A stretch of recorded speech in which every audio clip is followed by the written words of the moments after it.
ओम श्री गणेशाय नमः। पार्वती माता की जय, शिव शंकर भगवान की जय, कार्तिकेय जी की जय, संतोषी माता की जय। आइए भक्तों, आज हम सुनेंगे संतोषी माता की व्रत कथा, उद्यापन विधि और उसका महत्व। आइए सुनते हैं संतोषी माता व्रत कथा का महत्व।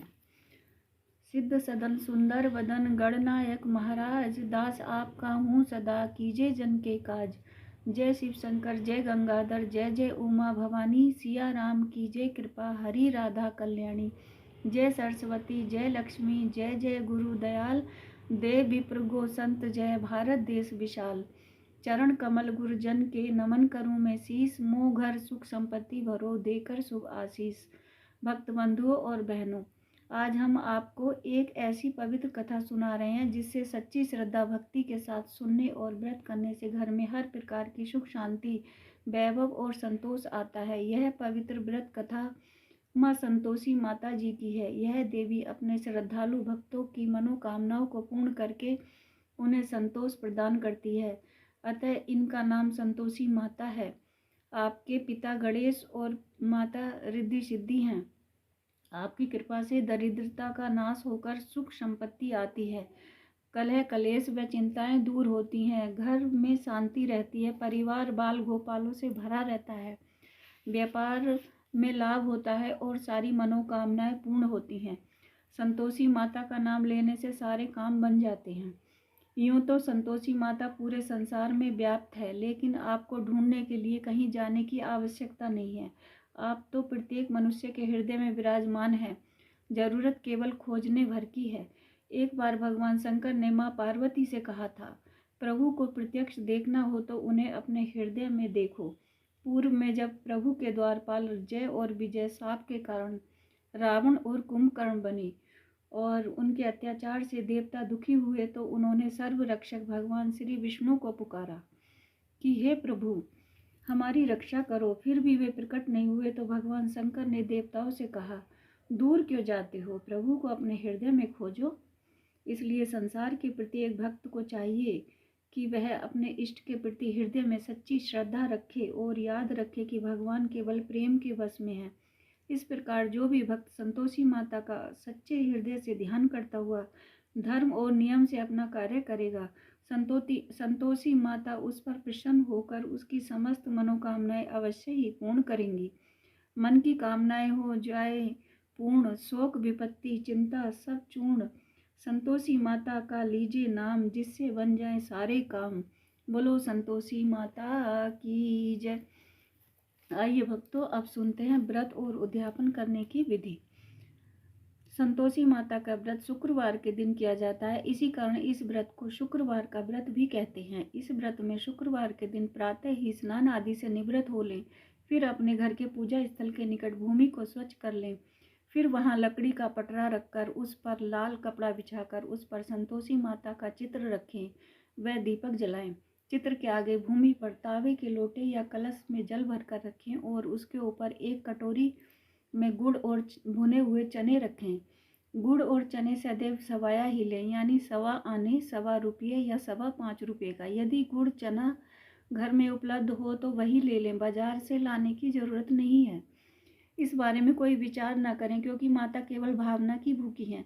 सभी भक्तगण बैठ जाएं और अपने सीधे हाथ में जरा सा गुड़ चना ले लें। अब कोई एक भक्त कथा पढ़कर सुनाए और बाकी भक्त शांति से सुने। कथा के बाद संतोषी माता का जय जयकार लगाएं और फिर आरती गाते हुए आरती उतारें। अब कलश में रखे हुए जल में से थोड़ा सा जल घर में छिड़कें और बचा हुआ जल तुलसी के पौधे को चढ़ा दें। अपने हाथ में रखा हुआ गुड़ चना गौ माता को खिला दें और कटोरी में रखा हुआ गुड़ चना प्रसाद के रूप में भक्तों को बांट दें और स्वयं भी ग्रहण करें। इस व्रत में केवल एक समय दोपहर के बाद भोजन किया जाता है। भोजन में शाकाहार ही होना चाहिए। इस दिन कोई भी खटाई वाली वस्तु नहीं खानी चाहिए। आइए जानते हैं उद्यापन विधि। जितने शुक्रवार तक व्रत करने का संकल्प लिया हो वह समय पूरा होने पर उद्यापन करें। यदि किसी कार्य के होने की मन्नत मांगी हो तो वह कार्य सिद्ध हो जाने पर उद्यापन करें। उद्यापन भी शुक्रवार को ही करें। उद्यापन में 2.5 सेर खाजा, मोयन वाली पूड़ी, खीर, चने का साग आदि बनाएं। फिर अन्य शुक्रवारों की तरह ही कथा करके नारियल फोड़ें। फिर उक्त सामग्री का माता को भोग लगाएं। फिर 8 लड़कों को बुलाकर उन्हें भोजन कराएं। देवर, जेठ या घर कुटुंब के लड़के मिल जाएं तो उन्हें बुलाएं, अन्यथा रिश्तेदारों, पड़ोसियों या ब्राह्मणों के लड़के बुलाएं। भोजन के बाद उन्हें दक्षिणा दे। दक्षिणा में रुपया न देकर कोई फल आदि दे। इस दिन भी न तो व्रत करने वाला खटाई खाए और न ही घर में खटाई की कोई वस्तु बनाए। इस प्रकार व्रत करने पर संतोषी माता प्रसन्न होकर समस्त मनोकामनाएं पूरी करती हैं और अपने भक्तों का कल्याण करती हैं। बोलो संतोषी माता की जय। आइए भक्तों, अब सुनते हैं संतोषी माता की व्रत कथा। एक बुढ़िया थी, उसके 7 बेटे थे। उनमें से 6 बेटे तो कमाते थे, पर एक बेटा निकम्मा था। वह बुढ़िया 6 बेटों की रसोई बनाती, उन्हें भोजन कराती और उनका जो कुछ झूठा बचता उसे 7वें बेटे को दे देती। 7वां बेटा भोला भाला था, वह इस बारे में मन में कुछ विचार नहीं करता था। एक दिन उसने अपनी पत्नी से कहा, देखो मेरी माँ मुझसे कितना प्रेम करती है। वह बोली, क्यों नहीं, सबकी बची हुई जूठन तुम्हें जो खिलाती है। उस लड़के ने कहा, ऐसा कैसे हो सकता है, मैं जब तक आंखों से न देख लूं मान नहीं सकता। तो उसकी पत्नी हंसकर बोली, तुम देख लोगे तो मानोगे। कुछ दिन बाद वह एक बड़ा त्योहार आया। घर में एक बहुत बड़ा त्योहार आया। घर में 7 प्रकार के भोजन और चूरमा के लड्डू बनाए गए। वह 7वां लड़का अपनी पत्नी की बात को जांचने के लिए सिर दर्द के बहाने से पतला कपड़ा सिर पर ओढ़ कर रसोई घर में जाकर लेट गया और कपड़े में से सब देखता रहा। उसके 6 भाई भोजन करने के लिए आए। उसने देखा कि माँ ने उनके लिए सुंदर सुंदर आसन बिछाए हैं, 7 प्रकार की रसोई परोसी है और आग्रह कर करके उन्हें भोजन करा रही है। जब 6 भाई भोजन करके उठ गए, तब माँ ने उनकी थाली में से बचे हुए लड्डुओं के टुकड़ों को उठाकर उनका एक लड्डू बनाया। जूठन को साफ कर माँ ने उसे पुकारा, उठ बेटा, 6 भाई भोजन करके चले गए, अब तू ही रह गया है, उठ भोजन कर ले। उसने कहा, माँ मुझे भोजन नहीं करना, मैं परदेश जा रहा हूँ। माँ बोली, कल जाता हो तो आज ही चला जा। वह बोला, हाँ हाँ जा रहा हूँ। यह कहकर वह घर से निकल गया। चलते समय उसे अपनी पत्नी की याद आई। वह गौशाला में कंडे थाप रही थी। वहां जाकर वह उससे बोला, हम जावें परदेश को, आवेंगे कुछ काल, तुम रहियो संतोष से, धर्म आप नो पाल। वह बोली, जाओ पिया, हमारी सोच हटाए, राम भरोसे हम रहें, ईश्वर तुम्हें सहाय। देहु निशानी आपनी, देख धरु में धीर, मत तू हमें विसारियो, रखियो मन गंभीर। वह बोला, मैं काम करने परदेश जा रहा हूँ, मेरे पास और तो कुछ नहीं है, यह अंगूठी है, सो ले और अपनी कोई निशानी मुझे दे। वह बोली, मेरे पास क्या है, यह गोबर भरा हाथ है। यह कहकर पत्नी ने उसकी पीठ पर गोबर के हाथ की थाप मार दी। वह परदेश जाने के लिए चल दिया और चलते चलते दूर देश में पहुंचा। वहां पर एक साहूकार की दुकान पर जाकर बोला, सेठ जी मुझे नौकरी पर रख लो। साहूकार को नौकर की जरूरत थी, इसलिए साहूकार ने कहा, ठीक है रह जा। लड़के ने पूछा, तनख्वाह क्या दोगे? तो साहूकार बोला, काम देखकर दाम मिलेंगे। लड़का बोला, ठीक है सेठ जी। उसे साहूकार के यहाँ नौकरी मिल गई। वह सुबह 7 बजे से रात के 12 बजे तक काम करने लगा।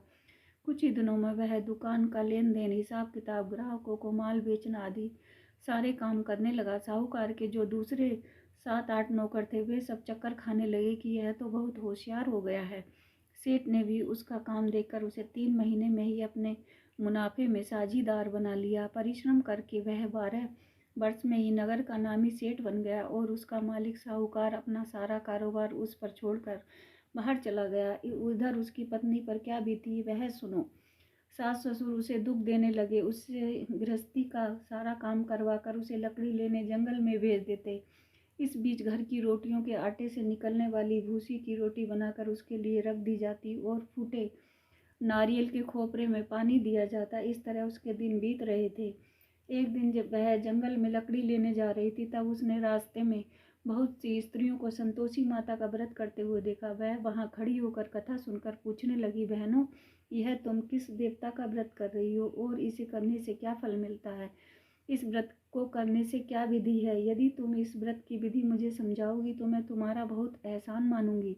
उनमें से एक स्त्री ने कहा, सुनो बहन, यह संतोषी माता का व्रत है। इस व्रत को करने से निर्धनता व दरिद्रता का नाश होकर घर में लक्ष्मी आती है, मन की चिंताएं दूर होती हैं, पुत्रहीन को पुत्र मिलता है, प्रीतम बाहर गया हो तो जल्दी घर लौट आता है। कुंवारी कन्या को मनपसंद वर मिलता है। राज दरबार में बहुत दिनों से मुकदमा चल रहा हो तो वह खत्म हो जाता है। कलह कलेश दूर होता है। हर तरह से सुख शांति होती है। घर में धन जमा होता है तथा मन में और कोई कामना हो तो वह भी संतोषी माता की कृपा से पूरी हो जाती है। इसमें कोई संदेह नहीं है। वह पूछने लगी, यह व्रत कैसे किया जाता है, यह भी बता दो तो बड़ी कृपा होगी। वह स्त्री बोली, बिना किसी परेशानी के श्रद्धा और प्रेम पूर्वक जितना भी हो सके सवाया प्रसाद लेना। 1.25 से 5.25 रुपये तक का अथवा इससे भी ज़्यादा शक्ति और भक्ति के अनुसार गुड़ और चना लें। हर शुक्रवार को निराहार रहकर कथा कहना सुनना, बीच में क्रम टूटना नहीं चाहिए। लगातार नियम का पालन करना। सुनने वाला कोई नहीं मिले तो घी का दीपक जलाकर उसके आगे जल के पात्र को रखकर कथा कहना, लेकिन नियम नहीं टूटना चाहिए। जब तक कार्य सिद्ध न हो जाए नियम पालन करते रहना और कार्य सिद्ध हो जाने पर व्रत का उद्यापन करना। 3 महीने में माता पूरा फल प्रदान करती है। यदि किसी व्यक्ति के खोटे ग्रह हों तो भी माता 1 वर्ष में कार्य को अवश्य ही सिद्ध कर देती हैं। कार्य सिद्ध हो जाने पर ही उद्यापन करना चाहिए, बीच में नहीं। उद्यापन में 2.5 सेर आटे का खाजा और इसी मात्रा के अनुसार खीर तथा चने का साग बनाना। 8 लड़कों को भोजन कराना। मिल सके तो देवर जेठ कुटुंब के लड़के बुलाना। यदि ना मिले तो रिश्तेदारों और पड़ोसियों के लड़कों को बुलाना। उन्हें भोजन कराकर और यथाशक्ति दक्षिणा देकर माता का नियम पूरा करना। उस दिन घर में कोई खटाई ना खाए। यह सुनकर वह वहां से चल दी। उसने रास्ते में लकड़ी के गट्ठर को बेच दिया और उन पैसों से गुड़ चना ले माता के व्रत की तैयारी कर आगे चली। सामने एक मंदिर देखा तो लोगों से पूछा, यह मंदिर किसका है? सब कहने लगे, यह संतोषी माता का मंदिर है। यह सुनकर वह माता के मंदिर में गई और माता के चरणों में लौटने लगी। वह माता से विनती करने लगी, माँ, मैं दीन हूँ, निपट मूर्ख हूँ, मैं व्रत के नियम आदि कुछ नहीं जानती, मैं बहुत दुखी हूँ। हे माता जगत जननी, मेरा दुख दूर करो, मैं तुम्हारी शरण में हूँ। माता को दया आई। एक शुक्रवार बीता कि दूसरे शुक्रवार को ही उसके पति का पत्र आ गया और तीसरे शुक्रवार को उसका भेजा हुआ पैसा भी आ पहुंचा। यह देखकर जेठानी मुंह सिकोड़ने लगी। इतने दिनों में पैसा आया है, इसमें क्या बड़ाई है? लड़के ताने देने लगे। अब काकी के पास पत्र आने लगे, रुपया आने लगा। अब तो काकी की खातिर बढ़ेगी। अब तो काकी बुलाने से भी नहीं बोलेगी। बेचारी सरलता से कहती, मैया भैया पत्र आए, रुपया आए तो हम सभी के लिए अच्छा है। यह कहकर आंखों में आंसू भरकर वह संतोषी माता के मंदिर में गई और मातेश्वरी के चरणों में गिरकर रोने लगी। माँ, मैंने तुमसे पैसा नहीं मांगा, मुझे पैसे से क्या काम है, मुझे तो अपने सुहाग से काम है। मैं तो अपने स्वामी के दर्शन और सेवा चाहती हूँ। तब माता ने प्रसन्न होकर कहा, जा बेटी, तेरा स्वामी जल्दी ही आएगा। यह सुनकर खुशी से बावली हो वह घर में आकर काम करने लगी। अब संतोषी माता विचार करने लगी, इस भोली पुत्री से मैंने कह तो दिया कि तेरा पति शीघ्र ही आएगा, पर आएगा कहाँ से? वह तो स्वप्न में भी इसको याद नहीं करता। उसे इसकी याद दिलाने के लिए तो मुझे ही जाना पड़ेगा। संतोषी माता उस बुढ़िया के बेटे के पास गई और स्वप्न में प्रकट होकर बोली, कहने लगी, साहूकार के बेटे, सोता है या जागता है? उसने कहा, माता, ना तो सोता हूँ और ना ही जागता हूँ, बीच में ही हूँ, कहिए क्या आज्ञा है? माँ बोली, तेरा घर बार है या नहीं? वह बोला, मेरा सब कुछ है माता, माँ बाप भाई बहन पत्नी, यह क्या कमी है? माँ बोली, पुत्र, तेरी पत्नी बहुत कष्ट उठा रही है, तेरे माँ बाप उसे दुख दे रहे हैं, वह तुझसे मिलने को तरस रही है, तू उसकी सुधि क्यों नहीं लेता? वह बोला, हाँ माता, यह तो मैं जानता हूँ, पर मैं जाऊँ कैसे? परदेश की बात है, लेन देन का कोई हिसाब नहीं, जाने का कोई रास्ता नजर नहीं आता, कैसे चला जाऊँ? माँ ने कहा, मेरी बात मान, सवेरे नहा धोकर संतोषी माता का नाम लेकर घी का दीपक जला और दंडवत कर दुकान पर जा बैठना। देखते देखते तेरा सारा लेन देन चूक जाएगा, जमा माल बिक जाएगा और सांझ होते होते धन का ढेर लग जाएगा। अगले दिन सुबह बहुत जल्दी उठकर उसने अपने मित्रों परिचितों को स्वप्न की बात कह सुनाई। वे सब उसकी बात सुनकर उसकी हंसी उड़ाने लगे। वे कहने लगे कि कहीं सपने की बात भी सच होती है। एक बूढ़ा व्यक्ति जो बहुत समझदार था बोला, देखो भाई, मेरी बात मानो, इस तरह सच या झूठ विचारने के बदले जैसा देवता ने कहा है वैसा ही करना, इसमें तेरा क्या जाता है? वह बूढ़े की बात मानकर नहा धोकर संतोषी माता को प्रणाम कर और घी का दीपक जलाकर दुकान पर जा बैठा। थोड़ी देर में उसने देखा कि देने वाले रुपया दे गए और लेने वाले हिसाब कर ले गए। कोठी में भरे हुए सामान के खरीदार नगद दाम में सौदा करने लगे। शाम तक धन का ढेर लग गया। वह माता का चमत्कार देखकर बड़ा प्रसन्न हुआ। मन में संतोषी माता का नाम लेकर वह घर जाने के लिए गहना, कपड़ा आदि सामान खरीदने लगा। यहाँ के सारे काम से निपट कर वह अपने घर को रवाना हुआ। इधर उसकी पत्नी जंगल में लकड़ी लेने गई। लौटते समय थक जाने की वजह से वह संतोषी माता के मंदिर पर विश्राम करने के लिए बैठ गई। यहाँ वह रोज रुकती थी। दूर से धूल उड़ती देखकर उसने माता से पूछा, हे माँ, यह धूल कैसी उड़ रही है? माता ने कहा, हे पुत्री, तेरा पति आ रहा है। अब तू ऐसा कर, लकड़ियों के 3 गट्ठर बना। एक गट्ठर नदी के किनारे रख, दूसरा मेरे मंदिर पर और तीसरा अपने सिर पर रख। तेरे पति को लकड़ी का गट्ठर देखकर मोह पैदा होगा। वह वहाँ रुककर और नाश्ता पानी बना खाकर अपनी माँ से मिलने जाएगा। तू लकड़ी का गट्ठर उठाकर जाना और बीच चौक में गट्ठर डालकर 3 आवाजें जोर से लगाना। लो सासू जी, लकड़ियों का गट्ठर लो, भूसी की रोटी दो, नारियल के खोपरे में पानी दो, आज कौन मेहमान आया हुआ है। संतोषी माता की बात सुनकर वह बहुत अच्छा माता जी कहकर प्रसन्न मन से लकड़ियों के 3 गट्ठर बना लाई। एक को नदी के तट पर और दूसरे को माता के मंदिर पर रखा। इतने में ही वह मुसाफिर जो उसका पति था वहां आ पहुंचा। सूखी लकड़ी देखकर उसकी इच्छा हुई कि वह अब यही विश्राम करे और भोजन बना खाकर गांव जाए। इस प्रकार भोजन बना खाकर और विश्राम कर वह अपने घर आ गया। उसी समय उसकी पत्नी सिर पर लकड़ी का गट्ठर लिए हुए आई। उसने गट्ठर को आंगन में डालकर जोर से 3 आवाज लगा दी। लो सासू जी, लकड़ी का गट्ठर लो, भूसी की रोटी दो, नारियल के खोपरे में पानी दो, आज कौन मेहमान आया हुआ है। यह सुनकर उसकी सास ने अपने द्वारा दिए गए कष्टों को भुलाने के लिए कहा, बहू, तू ऐसा क्यों कह रही है? तेरा मालिक ही तो आया है। बैठ, मीठा भात का भोजन कर और कपड़े गहने पहन। इतने में उसकी आवाज़ सुनकर उसका पति बाहर आ गया और उसके हाथ में अंगूठी देखकर व्याकुल हो गया। उसने अपनी माँ से पूछा, माँ, यह कौन है? माँ ने कहा, बेटा, यह तेरी पत्नी है। आज 12 वर्ष हो गए जब से तू गया है, तब से यह सारे गाँव में जानवर की तरह भटकती रहती है। घर का कोई काम काज नहीं करती, 4 समय आकर खा जाती है। अब तुझे देखकर भूसे की रोटी और नारियल के खोपरे में पानी मांगती है। वह लज्जित होकर बोला, ठीक है माँ, मैंने इसे भी देखा है और तुम्हें भी। अब मुझे दूसरे घर की चाबी दो, मैं उसमें रहूँगा। माँ बोली, ठीक है बेटा, जैसा तेरी मर्जी। यह कहकर उसने चाबी का गुच्छा बेटे के सामने रख दिया। उसने दूसरा घर खोलकर उसमें सारा सामान जमाया। एक ही दिन में वहाँ राजा के महल जैसा ठाट बाट हो गया। अब क्या था, वह दोनों सुख से रहने लगे। अगला शुक्रवार आया तो पत्नी ने अपने पति से कहा, मुझे संतोषी माता का उद्यापन करना है। तो उसके पति ने कहा, बहुत अच्छा, खुशी से करो। वह उद्यापन की तैयारी करने लगी। जेठ के लड़कों को भोजन के लिए कहने गई। उन्होंने आना मंजूर कर लिया, लेकिन पीछे से जेठानी ने अपने बच्चों को सिखलाया, देखो रे, भोजन के समय सब लोग खटाई मांगना, जिससे उसका उद्यापन पूरा न हो पाए। लड़के भोजन करने आए। उन्होंने पेट भर खीर खाई, परंतु माँ की बात याद आते ही कहने लगे, हमें थोड़ी खटाई खाने को दो, खीर खाना हमें नहीं भाता, देखकर अरुचि होती है। बहू बोली, खटाई किसी को नहीं मिलेगी, यह तो संतोषी माता का प्रसाद है। लड़के तुरंत उठकर खड़े हो गए और बोले, पैसे लाओ। भोली बहू कुछ जानती नहीं थी, सो उसने उन्हें पैसे दे दिए। लड़कों ने बाजार जाकर उन पैसों से इमली खरीद कर खाई। यह देखकर बहू पर संतोषी माता ने कोप किया। राजा के दूत उसके पति को पकड़ कर ले गए। जेठ जेठानी खोटे वचन कहने लगे। लूट लूट कर धन इकट्ठा कर लाया था, सो राजा के दूत उसे पकड़ कर ले गए हैं। अब सब मालूम हो जाएगा जब जेल की हवा खाएगा। बहू से ये वचन सहन नहीं हुए। वह संतोषी माता के मंदिर में जाकर कहने लगी, माता, तुमने यह क्या किया है? हंसाकर क्यों रुलाने लगी? माता बोली, पुत्री, तूने गलत उद्यापन करके मेरा व्रत भंग किया है। इतनी जल्दी सारी बातें भुला दी।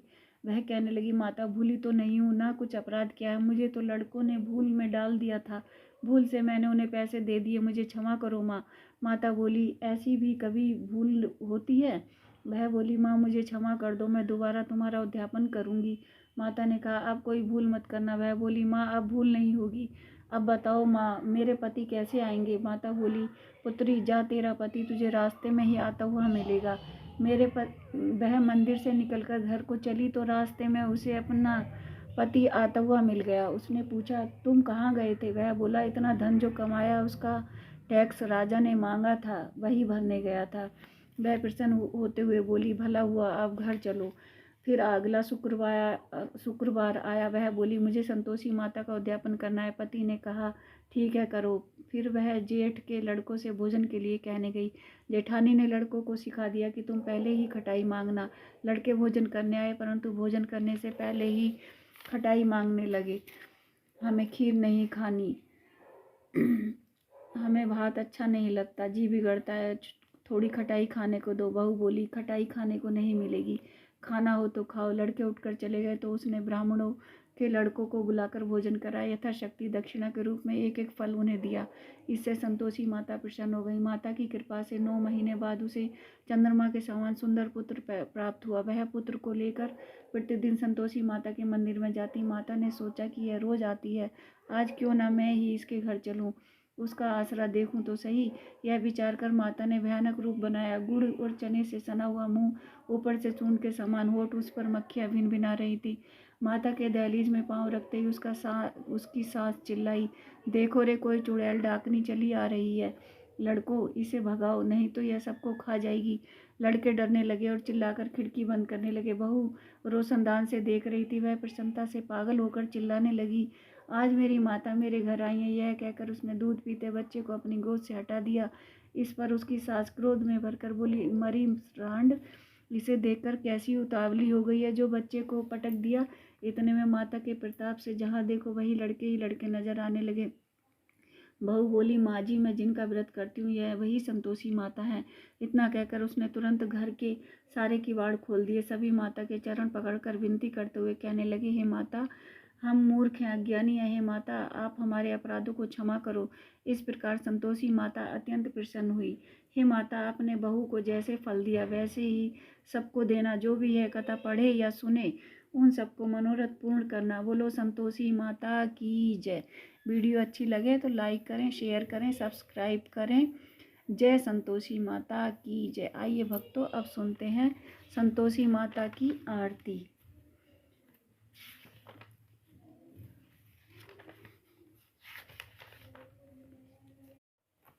जय संतोषी माता मैया, जय संतोषी माता, अपने सेवक जन को सुख संपत्ति दाता।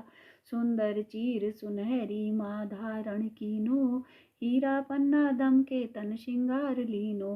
गेरू लाल छटा छवि बदन कमल सोहे, मंद हसत करुणामयी तिरुवन जन मोहे। स्वर्ण सिंहासन बैठी चवर ढुरे प्यारे, धूप दीप मधुमेवा भोग धरे न्यारे। गुड़ और चना परम प्रियता में संतोष कियो, संतोषी कहलाई भक्तन विभव दियो। शुक्रवार प्रिय मन्नत आज दिवस सोही, भक्त मंडली आई कथा सुनत मोही। मंदिर जगमग ज्योति मंगल ध्यान ध्वनि छाई, विनय करे हम बालक चरणन सिर नाई। भक्ति भाव पूजा अंगीकृत कीजे, जो मन बसे हमारे इच्छा फल दीजे। दुखी दरिद्री रोगी संकट मुक्त किए, बहु धन धान्य भरे सुख सौभाग्य दिए। ध्यान धरो जाने तेरो मन वांछित फल पायो, पूजा कथा श्रवण कर घर आनंद आयो। शरण गए की लज्जा रखियो जगदम्बे, संकट तू ही निवारे दयामयी अम्बे। संतोषी माँ की आरती जो कोई नर गावे, रिद्धि सिद्धि सुख संपत्ति जी भर के पावे। जय संतोषी माता मैया, जय संतोषी माता, अपने सेवक जन को सुख संपत्ति दाता। बोलो संतोषी मैया की जय। श्री गणेश जी